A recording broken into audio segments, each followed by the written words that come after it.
Hey everybody, welcome to another episode of the Build Your Team Show. I am your host, Atiba, and yes, guess what we're going to be talking about today?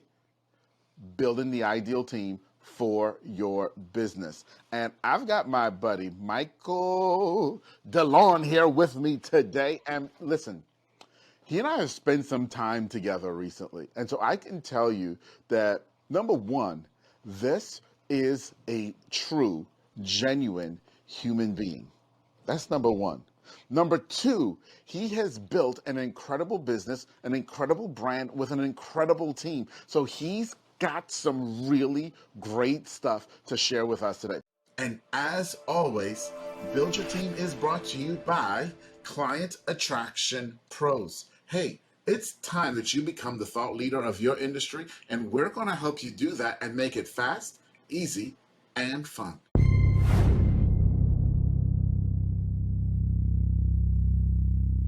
Michael, brother, Atiba, welcome. thank you. It is so good to be here. So honored to be on your podcast. Looking forward to it. Just a really fun conversation, man. Hey, thank you. Thank you. I appreciate that. And I want to start the conversation here because you and I have been in business for a long time. We've seen a lot, right? Oh, yeah. But I want to take you back just for a moment. And I want to take you back to that moment in time where you realized you needed to hire someone else. You needed help in your business. Can we go back to that moment? Tell me, what were some of the things that you were going through, feeling, thinking, and how did you deal with that? Yeah, man. I remember that very well because when I started my company, I was solopreneur, which means I had the idea. I jumped out in faith. I started getting business. And as you know, we're a book publisher, right? So Right. I would be getting the idea, working with the client to build the outline, recording them, helping them do the writing. I mean, I was doing everything. And that was great when I had like one client. But what happened is other people heard about it and they're like, hey, can I write a book? Can I write a book? And so I started quickly getting overwhelmed, number one. Number two, I found, Atiba, writing the books with my clients that didn't jazz me. Right. That is not my strong suit. And so I got to the point where we had just a few clients coming in. I was like, okay, I'm marketing, I'm selling, I'm writing, I'm organizing, I'm adminning, I'm doing the books, I'm making sure they can get. And I thought, okay, I think it's time. Here's the challenge I had, dude, is I was scared out of my wits because I figured if I had to hire somebody, I had to make sure there was enough revenue coming in, and how was I going to pay them? And so it was totally a leap of faith to figure out, number one, what position did I need somebody to fill? Because I was doing everything. Yes. In finding that and then figuring out who that person was. And I remember, dude, I was standing at a table in my church on a Sunday morning behind this one table, just kind of looking, and a guy came up to me and he says, man, what's going on? So I was telling him about business.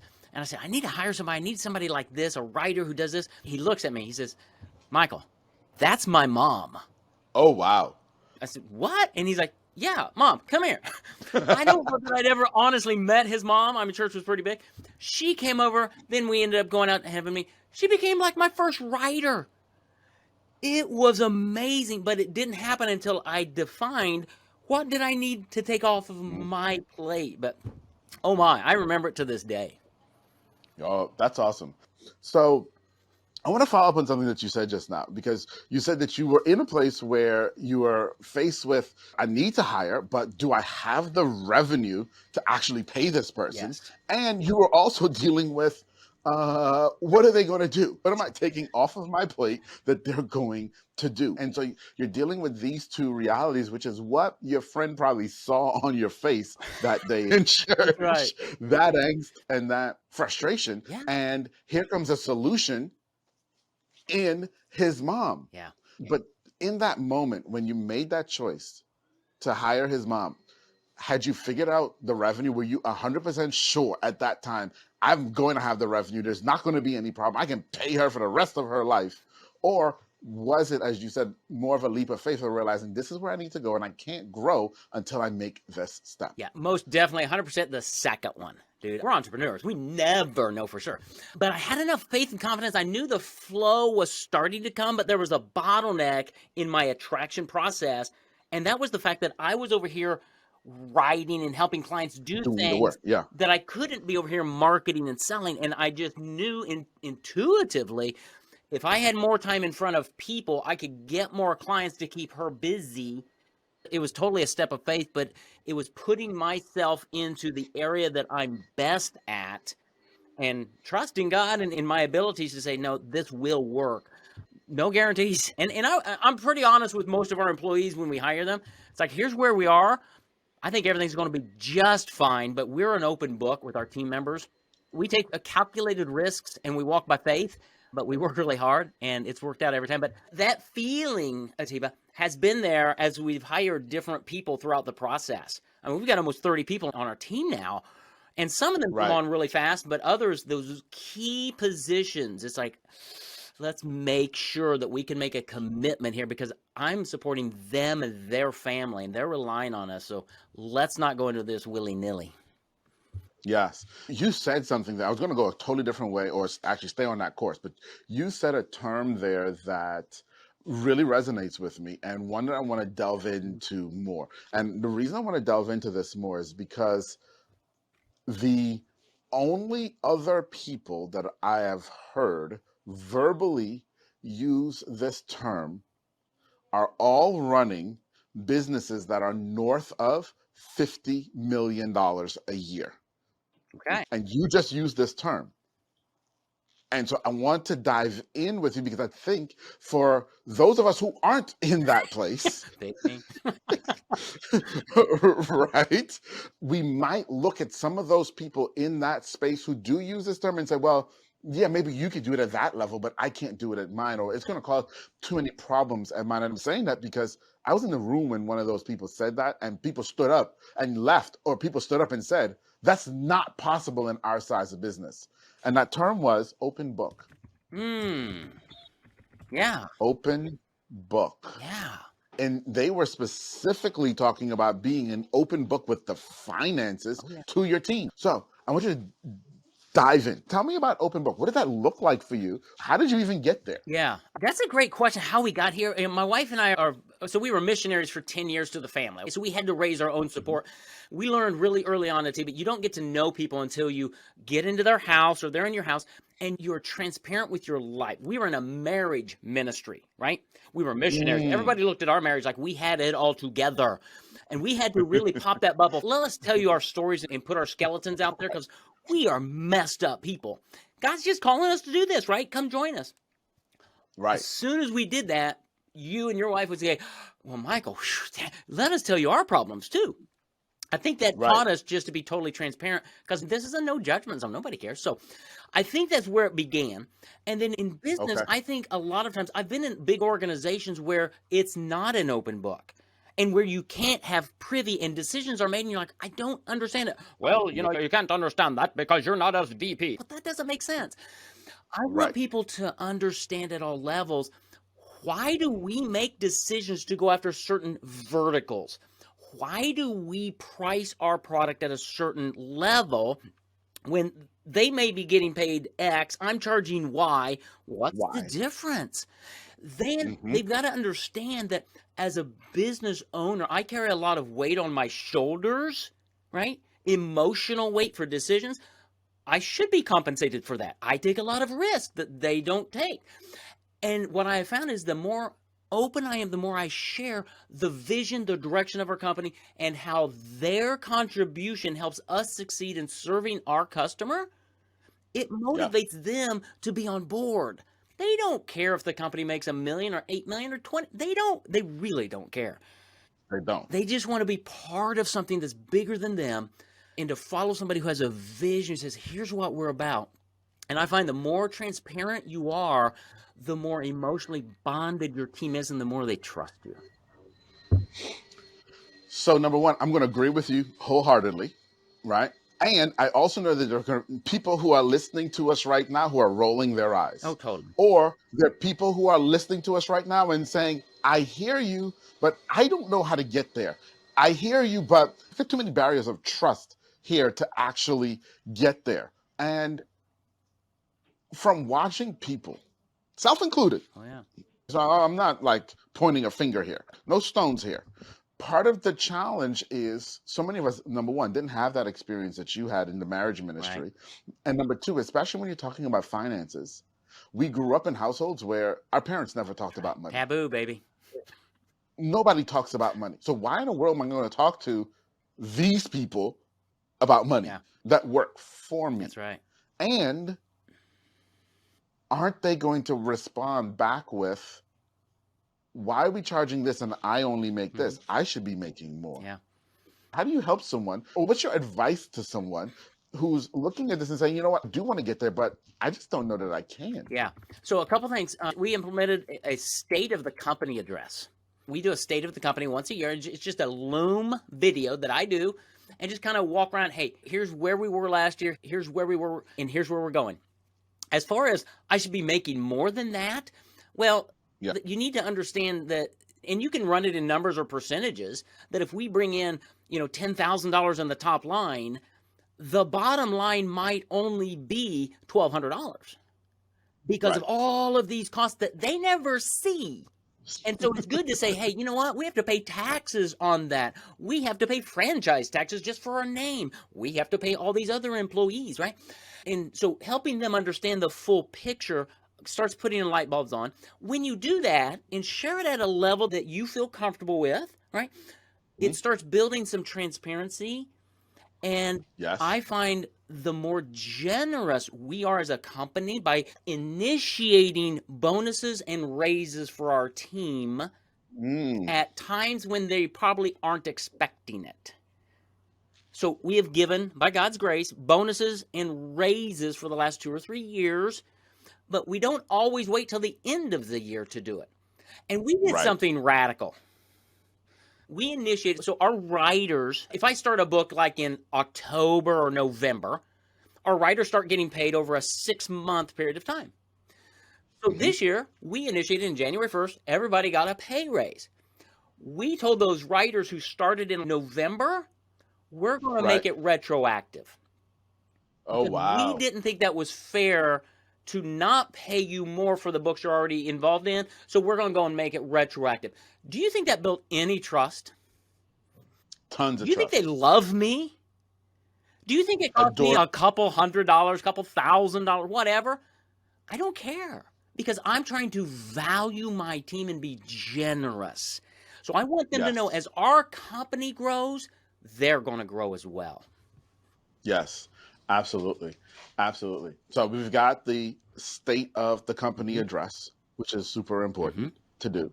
We've got the transparency, which shows them, okay, this is where everything is, and this is how it all falls out, so they can see the bigger picture, right? Right. I would imagine, you tell me, but for some people who've never even had any financial literacy, for some of them, that's even eye-opening. Totally. Oh, totally. Yeah, they think it comes in and at the top and goes right straight to the bottom. Hello. They don't see all the cost in there.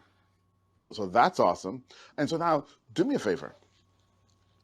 Tell me some stories. So, we talked about, of course, do they love you and so on and so forth. But tell me some stories here. Some real stories, real people of real situations and how those relationships have grown and or changed because of this process. Yeah, a couple things. We've had Carrie was one of our early writers. And as we were working with her, she's like, I'd really like to do some other things because I've got other talents. So we had a conversation and she came in more, I hate the term executive assistant because she was so much more than that. She was like my chief of operations, right? So she grew and everything was going great until she said, hey, Michael, I've got this other opportunity that I wasn't really looking for, but it really is a great fit.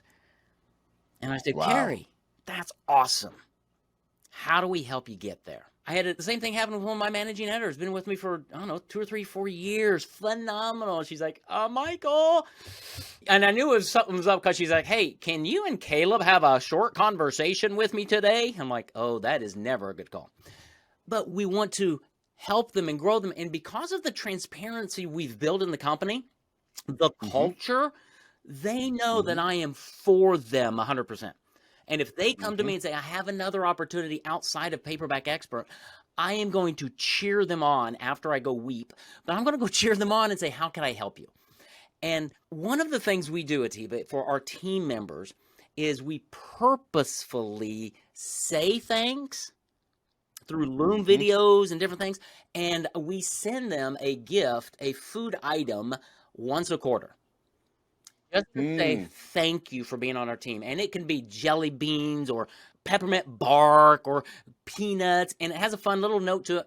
But it's just a way to say thank you for being Yeah. here. And buddy, I get so much response from those team members going, hey, thanks. That was so fun. Thank you for remembering me. Love being with you guys. Nobody else values them like that. Right. I win their heart through a variety of things that we do, and they know that they want to be here because of the culture. And what I have found, Atiba, is Mhm. people will work for the culture and an attaboy a Yes. lot more than they will for money. Absolutely. Absolutely. Yes, the money helps you meet your basic needs in life Yes. when we want to talk Yeah. Maslow, but the attaboy and the culture helps you with such higher needs Yes. and such higher levels of fulfillment Yes. and purpose than just, oh, I could pay my gas and electric bill now, Yes. or I can pay my car note, or I can take that vacation. We built a process, and I know we're going to get into systems, but we've actually built a process because I found out one of my clients called me and said, hey, Michael, just wanted you to know that things are going well with our book, but Atiba said he's going to be off for a couple weeks because his father just passed away. Mm. And I went, I didn't know that. So I, go to my team. I'm like, hey, what happened? And so we've built a process that now when a death in the family occurs, we have a process to mail a card, give some kind of a gift to the foundation or whatever, and I send a personal Loom video to you expressing my condolences. We've built that over time because we want to say we care for you. Again, who does that? Well, Yes, absolutely. So one of the interesting things, and this is a timely conversation as well. My wife and I were just talking about this today. I think we share this, you and yeah. I. We challenge our staff to become world class. Mm-hmm. And we recognize in order for them to be world class, we have to create a world class environment for them to work in, for them to be able to grow to that. Yes. But here's one of the challenges that we have and that we're always looking for ways to solve, which we can always talk about process and systems, my friend, because listen, I'm always willing to talk about process and Amen. systems. Hello, Amen. let's go, right?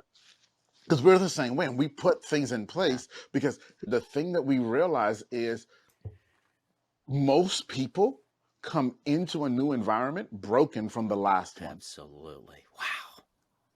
They were mistreated, they were underpaid, they were undervalued. There was something that causes them to misinterpret the reality of what we've created here Yeah. or to doubt the reality. And we've tracked it. It takes about 4 to 6 months before someone finally gets to the place where they're like, oh, I actually trust y'all. Yeah. And it's like, how do we shrink that time? Yeah. That's right. That's what we're talking through. It is. So I'd love to hear more on process from you from day one of installing culture. Yeah.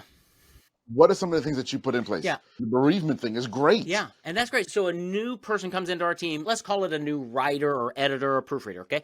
Somebody that Mm-hmm. I am not hiring. I have a team that hires those people, right? Mm-hmm. I get an email saying, hey, welcome to the new team member, Atiba. Great. Immediately, I figure out what position you're in, and I send you a Loom video personally. Hey, Atiba, thank Mm-hmm. you so much. I just want to welcome you. And here's where we are. I'm glad you're part of our culture. One of these days, we'll actually be on a Zoom together. But I just want you to know that I'm really grateful for you to be here and that you're giving your gifts, talents, and abilities to help us serve our clients. Thank you so much. But even before that, as part of our onboarding process, I have recorded a video that's part of our process that's probably 7 minutes long that Okay. tells my story. What is this company we have? Where did it start? I tell my entire story, and it helps them understand who we are. Ooh. I explain kind of the division of labor and why they're not interacting with me, but they're going to interact with my son Caleb and his team, Right. why that is, and that my role in the business is to be the front person, to be gaining the business and all of that, and then handing them over to Caleb and that team so that you, in your role, can serve them with excellence. Yes. But I give them that big picture. So they come in a short period of time, understanding our culture, our value system. And it helps because if for some reason they missed it in all the interviewing Right. we do, they're going to get it really clearly. And some people, Really clearly. most people love our culture, right? Because we're just people of integrity and that's who we are. Some people might come in and go, yeah, I'm not so sure about that. And that's okay. We would be totally okay because we don't want anybody to Yes. be a misfit, right? But we do a really good job, I think, of using video in that onboarding process as they are acclimating to their world and saying, here's how our process works.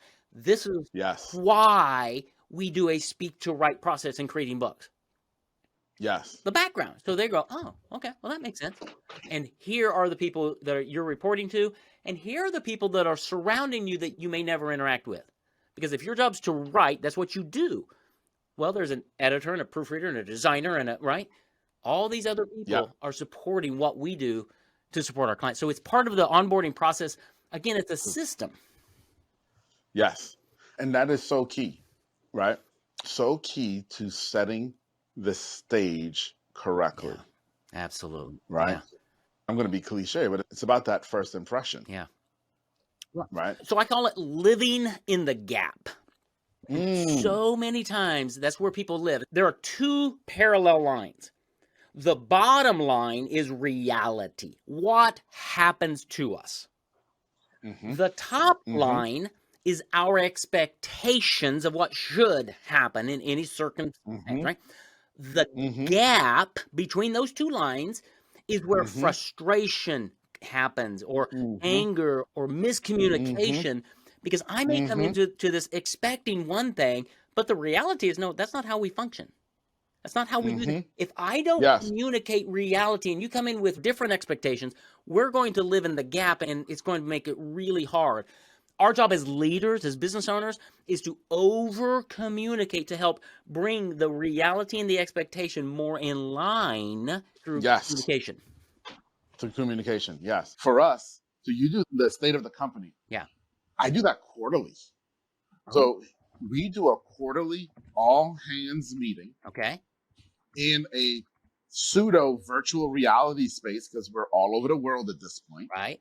In that time and in that process of doing that, it's also dinner. And so I buy everyone in the company dinner. Awesome. And the key is you're not cooking. No one cooks. Yeah. I'm giving you money to order a meal in for you and your family.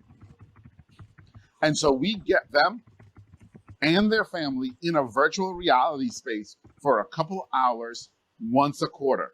Wow. I love that. Yeah. I'd never thought about that. That'd be really cool because that just adds such a dynamic. Yes. Yes. My thing is like 10 minutes long and we're together for 2 hours. And so they start off with going around and introducing everyone because there's a theme of what you were eating. So maybe we're all eating Italian. Right. So there's a theme. Introduce your meal, introduce your family.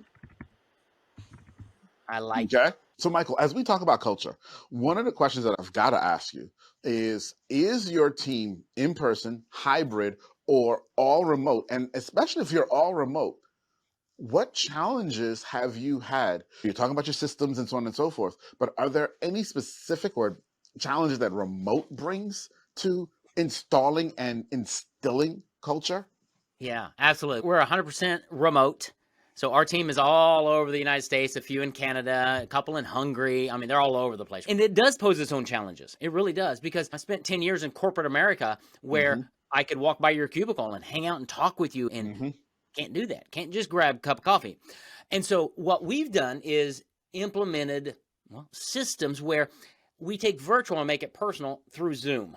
And so we have weekly Zoom meetings, team meetings. So my son and I, my son's my chief operating officer. He and I meet at least twice every week for 90 minutes talking about the business and things.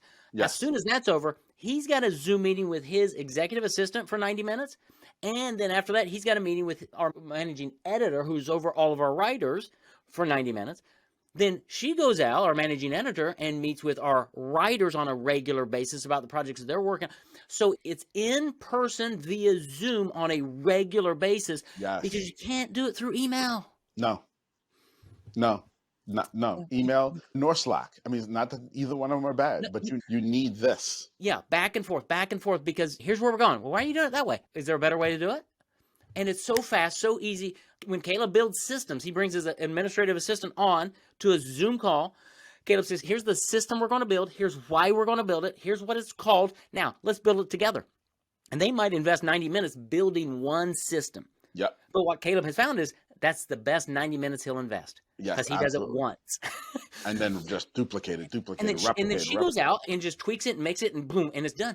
But it's taking technology, face-to-face technology, integrating that into the rhythm of your week. Yes. So you've talked about Caleb. You've talked about the team. You've talked about writers. You've talked about managing editors. Tell everybody, who actually are you and what do y'all do? And how do they find you? Yeah, hey, that's awesome. So Michael DeLon, who I am, I'm a follower of Christ, been married 33 years. I've got 4 kids, 2 biological, 2 through adoption. We did foster care for 8 years. I was in vocational missionary to the families for 10 years. And then God led us to do this. And so what we do is we work with experts and thought leaders, business owners, to help them create a book without writing a word, to position them as the expert in the eyes of their audience. And then we teach them and give them marketing strategies and systems to help them use their book in their marketing to gain clients, get referrals, grow revenue. That's what we do. You can find everything about me and our company at paperbackexpert.com. That's Paperback Expert. Expert. Yes, I was going to repeat it, but you did. That's right. Paperbackexpert.com. Michael, this has been a fantastic conversation. Thank you, brother. Not that I'm surprised. Hey, Okay. I appreciate that, brother. Yeah, anytime I can be with you, it's good. Nah, the pleasure is all mine. It wasn't even good. It was great. It was That's great. awesome. It's That's great. awesome. We're going to do it again real soon. And for everybody listening and everybody out there, we end this right here and right now, and we reflect back on what you just heard, right? We're talking about building culture with people. We're talking about building culture because that is the key to the success of your team and your business, right? You've heard it from me before. Hire for fit first. Hire people who fit and will fit your culture first. You heard Michael say that. They indoctrinate people up front so that they can figure out, you don't like it here. Great, cool. Right. You don't have to be here. You don't fit. Hire for fit first. Yeah, absolutely. So again, as always, thank you all for being here. We'll see you next time. Bye-bye.